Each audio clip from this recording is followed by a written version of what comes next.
इनका देखिए अभी लग ही रहा है, ऐसा ही हाथ में भी ले सकती है मैडम। ये सभी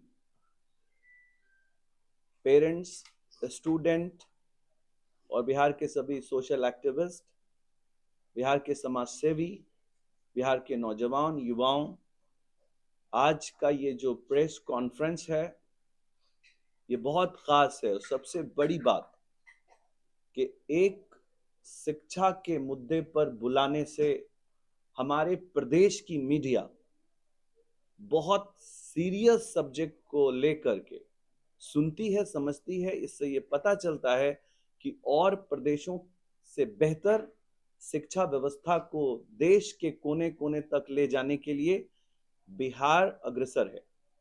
हमारे देश के शिक्षा के हालात पर कुछ चीजों के डिस्कशंस के सिलसिले में ये प्रेस कॉन्फ्रेंस बुलाई गई।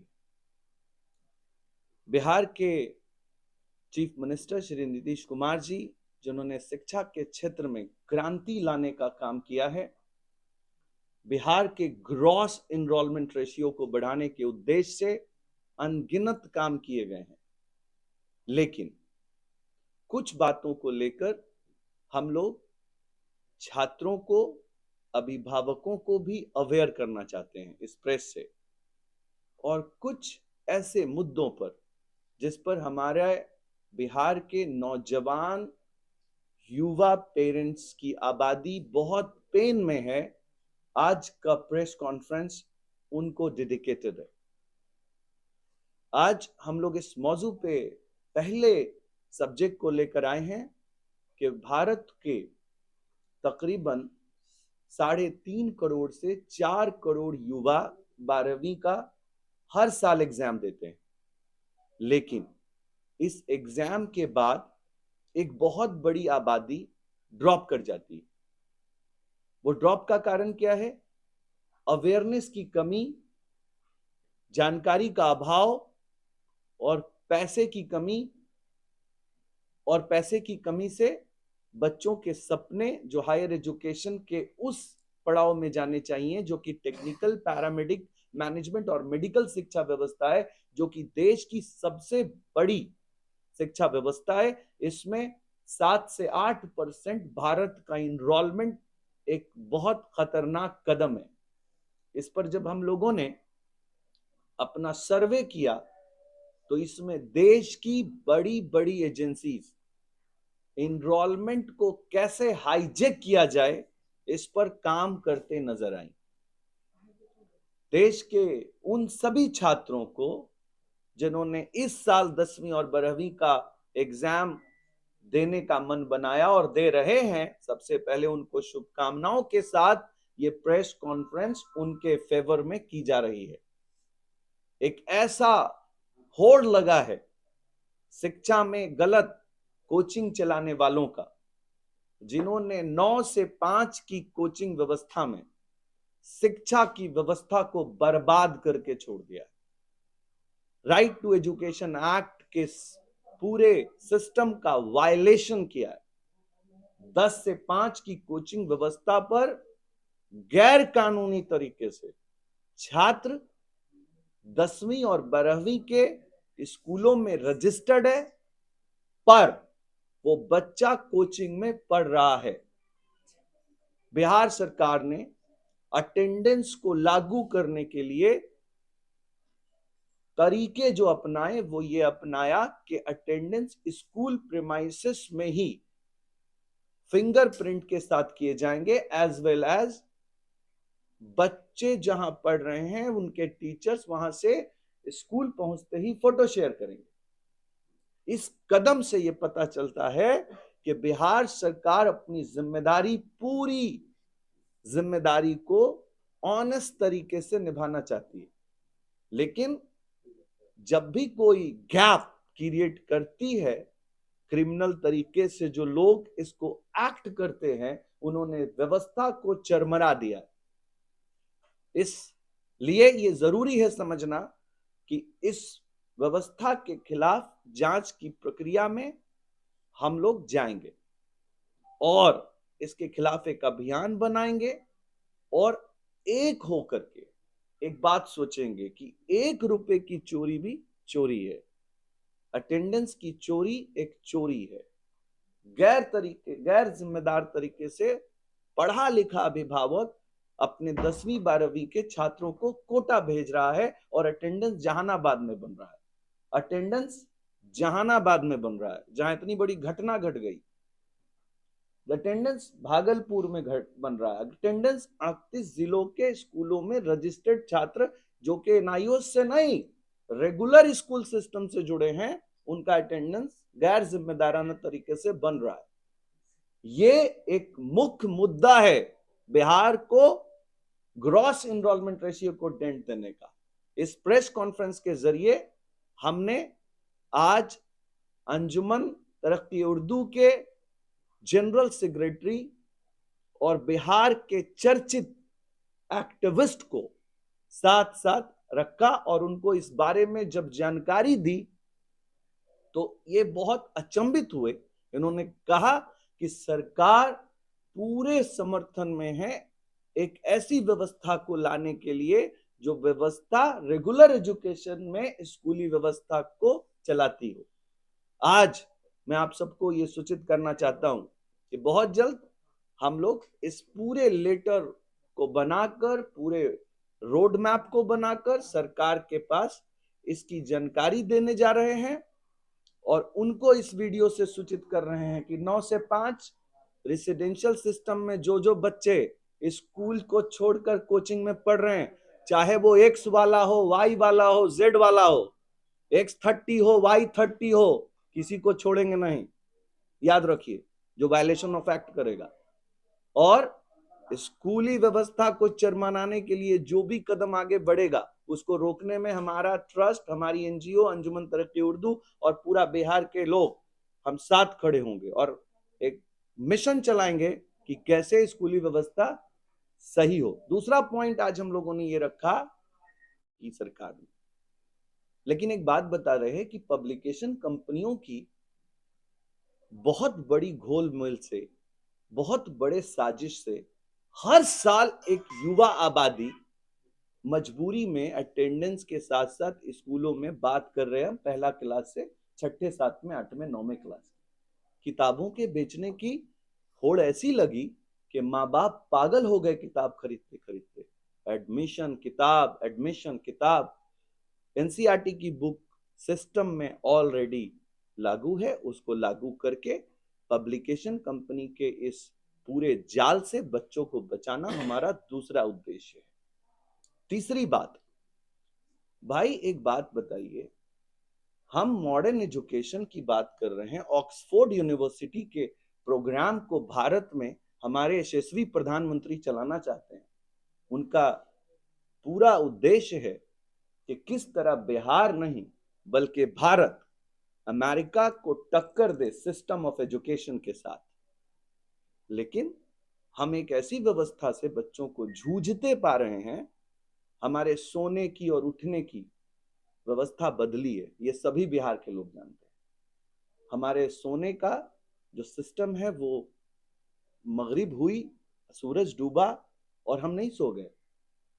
ये सिस्टम 1980 में था, 1970 में था, लेकिन ऑफिस से आते आते 9:30 10 बज जाता है। एक माँ जो वर्किंग है, एक बाप जो वर्किंग है, दोनों 9 बजे घर पहुंच रहा है। उसके बाद 5 बजे सुबह में बिना बाथरूम जाए हुए एक मासूम जो देश का आने वाला भविष्य है वो बस में बैठा दिया जा रहा है। तो पता चला कि स्कूल में 2 बार स्कूल की बिल्डिंग इस्तेमाल कैसे हो प्राइवेट स्कूलों की। इस व्यवस्था के लिए उन्होंने हमारे देश के भविष्य की सेहत के साथ खिलवाड़ किया है।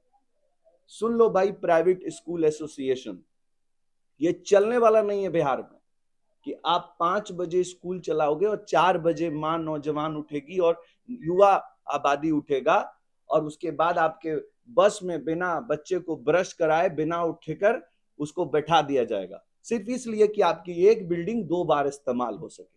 ये नहीं चलेगा। पब्लिकेशन कंपनी के प्रोग्राम को ठीक ठाक किया जाए और एनसीईआरटी की बुक लागू हो। एक बुक चले जो कि सरकार ने गाइडेंस दी है। Point number 1। Point number 2, school की व्यवस्था को, जिस तरह हम लोग छठा क्लास में अपने हायर स्कूल में जाते थे, हमारी एक किताब से 9वीं क्लास की किताब हम पढ़े और हमने अपनी किताब को अपने आने वाली दूसरी जनरेशन को गिफ्ट कर दिया। फिर उस किताब को उस दूसरी जनरेशन ने पढ़ा, यही से पढ़कर देश बना। देश की आईआईटी और आज देश की एनआईटी और देश के बड़े बड़े इंडस्ट्रीज को किसने खड़ा किया? ये 20वीं सदी के सिस्टम ने या 19वीं और 18वीं सदी के सिस्टम ने खड़ा किया? किसको देश ने 1956 के बाद देश क्या 2000 ईस्वी तक नेटवर्क से नहीं जुड़ गया? क्या देश रॉकेट साइंस से नहीं जुड़ गया? क्या देश में एपीजे अब्दुल कलाम जैसी शिक्षा व्यवस्था को लेकर ऑक्सफोर्ड को जाके लोगों ने नहीं सिखाया? वो किस तरह के सिस्टम से जुड़े थे? ये सिस्टम से जिसमें पब्लिकेशन कंपनी हर दूसरे क्लास में किताब छापकर माँ और बाप को सताने का काम कर रही है। ये व्यवस्था से जो 5 बजे उठकर एक माँ खिचड़ी खिलाकर और बच्चे को ब्रेड और चाय में डुबाकर, क्योंकि सुबह 5 बजे बच्चा क्या खाएगा, इस आने वाले भविष्य के साथ हम क्या कर रहे हैं? दूसरा पॉइंट। तीसरा पॉइंट जो बहुत महत्वपूर्ण और आखिरी, मेरे दोस्तों, मेरे भाइयों, नौजवानों, इस प्राइवेट ऑर्गेनाइजेशन की मनमानी से हमारे सिस्टम में जो डेंट लग रहा है, जो सिस्टम में भयंकर गिरावट आ रही है, इसको बचाने के लिए आपसे हम अपील कर रहे हैं कि आप हमारे इस मिशन का सहयोग कीजिए। दूसरा, एक जो आज हम लोग तालीमी बेदारी इसके लिए चला रहे हैं, जो कि हमारे 7वें निश्चय का हिस्सा है, हमारे बिहार के चीफ मिनिस्टर का, कि कैसे बिहार का ग्रॉस एनरोलमेंट रेशियो को बढ़ाया जाए और हम बिहार के लोग, युवा आबादी को केरला और कर्नाटका के बराबर लेकर खड़े हो जाए। देखिए, जब शिक्षित होगा प्रदेश तो तरक्की कर जाएगा प्रदेश। शिक्षित बिहार 2005 में इस स्टेट के हेड बने, चीफ मिनिस्टर बने। उन्होंने 20 वर्षों में सबसे बड़ा इनकलाबी कदम ये उठाया कि प्राइमरी और मिडिल स्कूल सिर्फ बिहार में 33,000 थे उस वक्त, जब इन्होंने कमान संभाला, और आज 75,000 प्राइमरी मिडिल स्कूल खोले गए पूरे बिहार। पहले सिर्फ 3,500 सेकेंडरी और इंटर स्कूल बिहार में थे, अभी 8,500 सेकेंडरी इंटर स्कूल तमाम पंचायतों में खोले गए। इस तरह हम सेकेंडरी और इंटर स्कूल तक बच्चों, और उसमें साथ साथ बच्चे पढ़ने वाले स्कूल में बच्चों को उन्होंने साइकिल, पोशाक, स्टाइपेंड, मिड डे लागू किया, और मैट्रिक में फर्स्ट करने वाले को 10,000 और इंटर में फर्स्ट करने वाले को 15,000 रुपया देने का फैसला किया। इन तमाम फैसलों के नतीजे में बिहार सरकार सेकेंडरी और इंटर स्कूल तक बच्चों को स्कूल में तालीम देने में कामयाब हो गई।